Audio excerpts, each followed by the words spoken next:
तुम लोग स्त्री धर्म का पालन करो। भद्रेषु शुश्रूषम् स्त्रीणाम् परो धर्मो मायया तद्बन्धूनां च कल्याणाय प्रजानां च अनुपोषणम्। बालक बच्चों का पालन पोषण करना, पति की भाई बंधुओं की सेवा करना, ये गृहस्थ का धर्म है। लेकिन गोपियों का चित्त तो चित्तचोर भगवान ने चुरा लिया था। तो भगवान एक उदाहरण देने लगे कि एक पतिव्रता स्त्री थी, पति की सेवा कर रही थी। उसी समय उसका बालक अग्नि जल रहा था, अग्नि के समीप पहुंच गया, अग्नि में ही जाने वाला।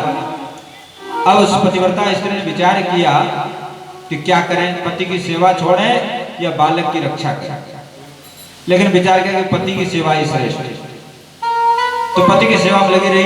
बालक जो है आग में गिर गया, लेकिन अग्नि देवता ने देखा है तो पतिव्रता नारी है तो शीतल हो, बालक नहीं जाए। तो पतिव्रता स्त्री की महिमा है। तो गोपियों का पंडित जी आपने तो कथा सुना दी, एक कथा हम भी सुनाते हैं। तो भगवान श्री कृष्ण बोले हाँ पंडितानी सुनाओ, आप भी एक कथा सुनाओ। तो गोपियों ने कहा कि एक ब्राह्मण देव थे, वो जो है परदेश जा रहे थे। तो अपनी पत्नी से कहा, ब्राह्मणी से कहा कि जब तक मैं न आऊं तब तक मेरी मूर्ति की पूजा करो। एक मूर्ति बना लिया, उसकी पूजा करने लगे। इधर ब्राह्मण देवता 1 वर्ष के बाद घर लौटे, दरवाजा खटखटाया जोर से, ब्राह्मणी दरवाजा खोलो। अब आप बताइए, आप ही न्याय करें कि अब वो ब्राह्मणी मूर्ति का पूजा करे या फिर जो है जो सच्चे पति आ गए उसकी पूजा करे। तो भगवान श्री कृष्ण ने कहा कि मिट्टी की पूजा, मिट्टी की मूर्ति क्या पूजा करना, जब सच्चे पति आ गए फिर मिट्टी की मूर्ति की पूजा नहीं करना।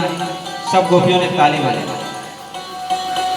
बोले कि आपके मुख से आप ही न्याय कर रहे हैं। बोले वो कैसे? बोले जो संसार के पति हैं ये मिट्टी की मूर्ति के समान, सच्चे पति तो आप ही हो। तो हमने आपको प्राप्त कर लिया है, अब हमें इन पतियों की आवश्यकता है। ऐसे बर को बर जो जन्मे और मर जाए, बर बरिए गोपाल जी, जसो मार चूड़ लो अमर हो जाए। तो सच्चे पति जीव के भगवान, तो संसार के जो भी संबंध हैं ये थोड़े समय के लिए हैं। जन्म से पहले नहीं था, मरने के बाद नहीं रहेगा, केवल बीच में थोड़ा सा समय है। इसी में हम लोग अनेक संबंधों को जोड़ करके फंस जाते हैं, इसी का नाम माया है। और जो असली पति है, असली घर है भगवान, उसको हम लोग भूल जाते हैं। तो भगवान ने देखा गोपियों का सच्चा भाव है, बोले गोपियों तुम लोग परीक्षा में पास हो और अब हम आपके साथ महारास कर। तो जितनी गोपियां थी उतने ही भगवान श्री कृष्ण बन गए। 2-2 गोपियों के बीच में एक भगवान श्री कृष्ण और बीच में राधा कृष्ण महारास करने लगे। महारास वो है महाराज। अब तो गोपियों को अहंकार हो गया कि हमारे समान सौभाग्यशाली भाग्यशाली कोई नहीं। तो जहां अहंकार होता है भगवान वहां नहीं रहता है। तो भगवान राधा रानी को साथ में लेकर के अंतर ध्यान हो गया।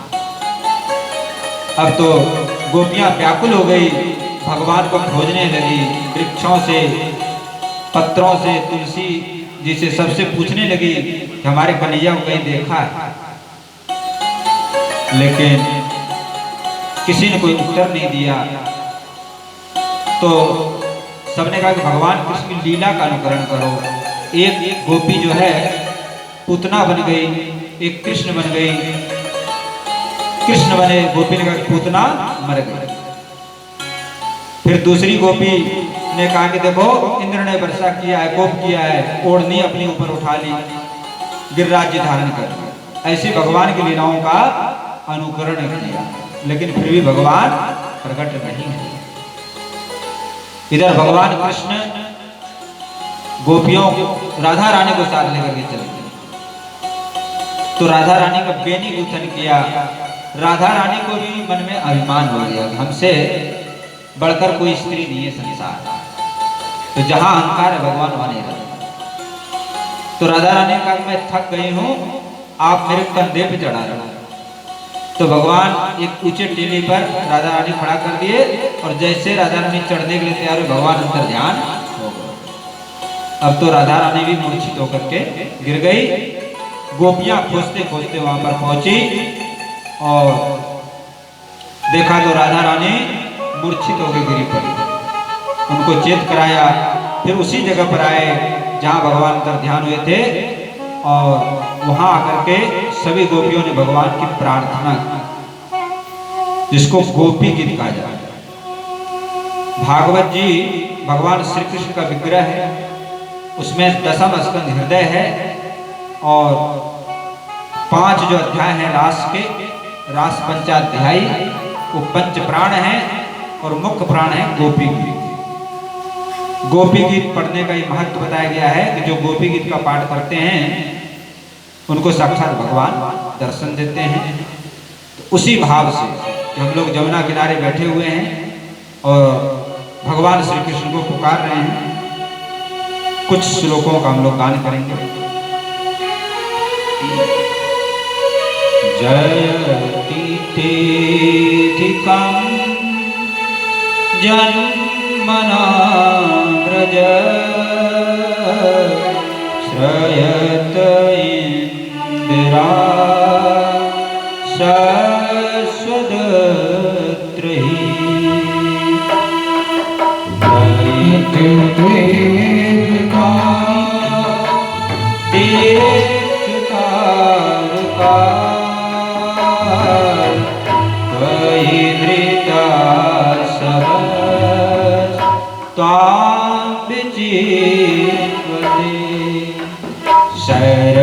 शरदुदासे साधु जात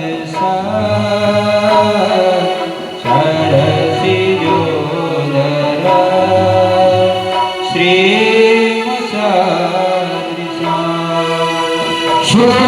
सुरपिनाथ ते शोक्रदास का भरत के तो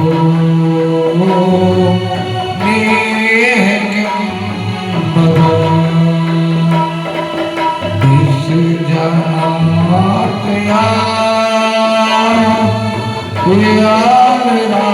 राक्षसा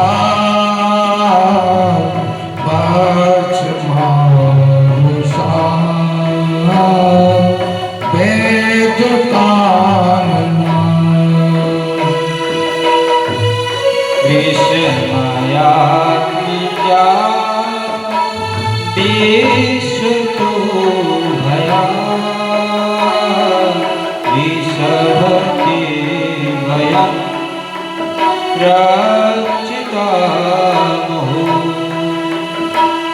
नखल गोपिका नंदनो भवान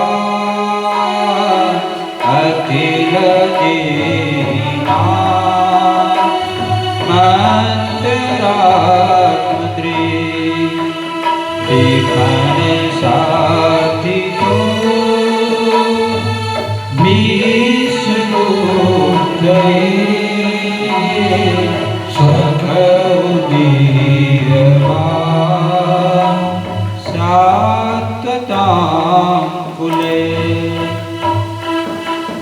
इस तरह से गोपियां रो रो करके करुण स्वर में भगवान श्री कृष्ण को पुकार रही हैं कि कन्हैया तुम केवल यशोदा के पुत्र नहीं हो, बल्कि आप तो भगवान हो, परमेश्वर हो, और आपके कारण से ही इस वृंदावन की शोभा है। और हमने आप अपने जीवन, मन, प्राण सब कुछ आपको समर्पित कर दिया। आपके लिए हम भटक रहे हैं इस वन में, आप हमें दर्शन दो। हे चिरचोर, हे मनमोहन, आपके बिना हमारे प्राण चले जाएंगे, लेकिन आपके दर्शन के लिए रुके हो। इस तरह से गोपियां करुण स्वर में पुकार करती हैं। 19 श्लोक में गोपी गीत है। भगवान प्रार्थना सुनकर के प्रकट हो जाते हैं।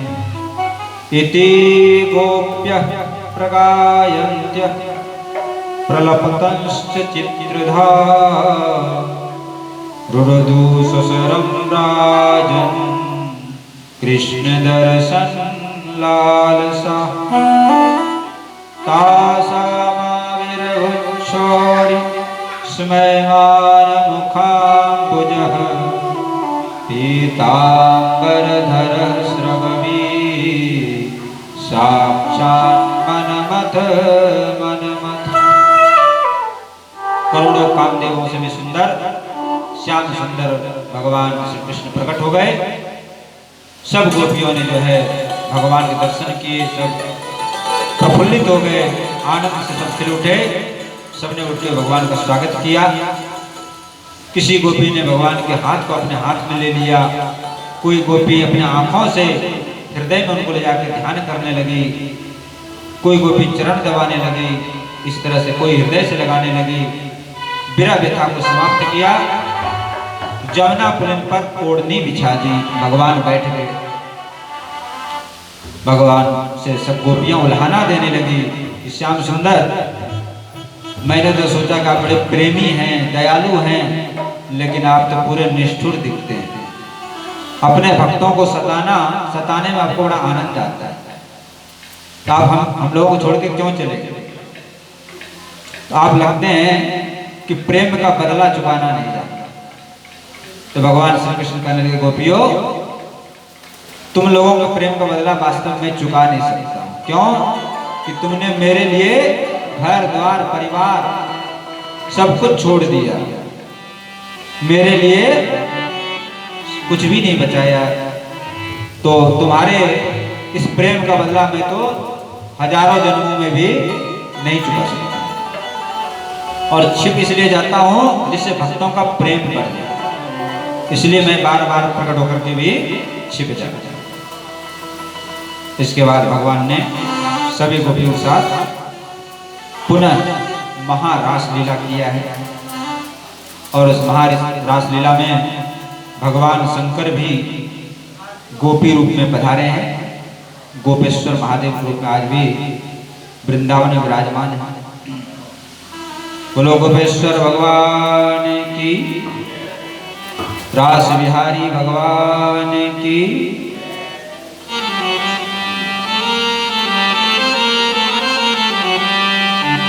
बोलिए भोले बाबा की।